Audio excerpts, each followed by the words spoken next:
Secara pribadi, saya sangat khawatir dengan perang yang diluncurkan oleh Amerika atas Cina. Saya pernah menuliskan beberapa bulan yang lalu bahwa ini perang sangat serius dan akan berimpak sangat negatif buat Indonesia.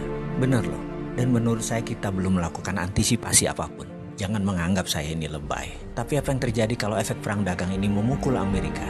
Atau dengan kata lain Amerika yang kalah. Amerika yang merasa sebagai New World Order mendapat tantangan dari pasukan kuning Cina. Dan kalau Amerika sampai kalah, dunia berubah kutubnya. Bergeser centrum of gravitatis kalau bahasa intelijennya. Dan kita bisa lihat apa yang terjadi jika nanti benar ramalan saya ini terjadi.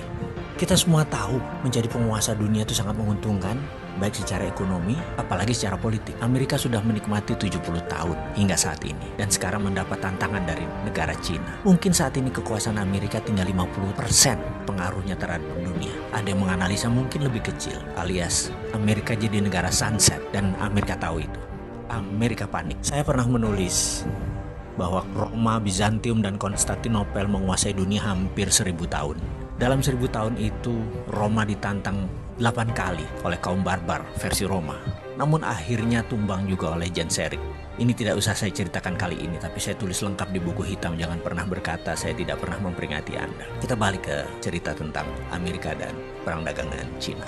Sekarang belum 100 tahun Amerika sudah mendapatkan tantangan super hebat yang Amerika tidak pernah bayangkan sebelumnya. Secara militer, mungkin Amerika masih mendominasi. Namun secara teknologi, Cina sudah menyamai.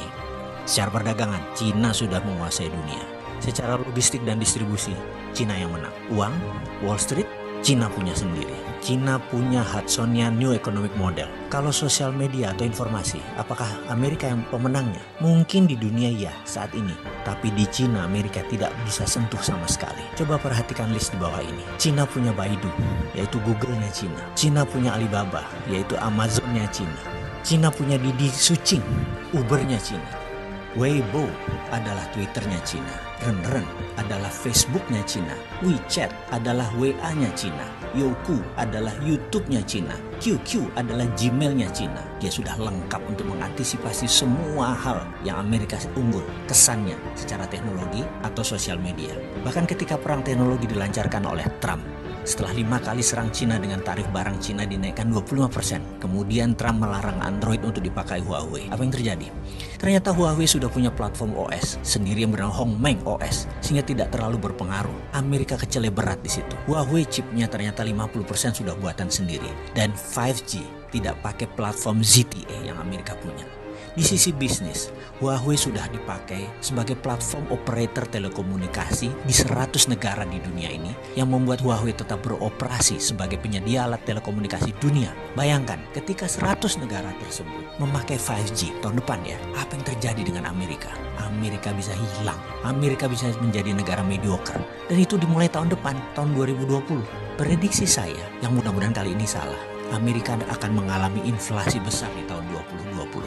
Di sisi lain, tahun itu juga tahun politik di Amerika. Trump pasti habis-habisan akan berjuang untuk jabatan kedua kalinya yang akan membuatnya semakin tidak terkendali memblok barang-barang Cina, yang akan membuat harga retail di Amerika naik 25% karena ketergantungan akan produk Cina di Amerika sudah lebih dari 40%.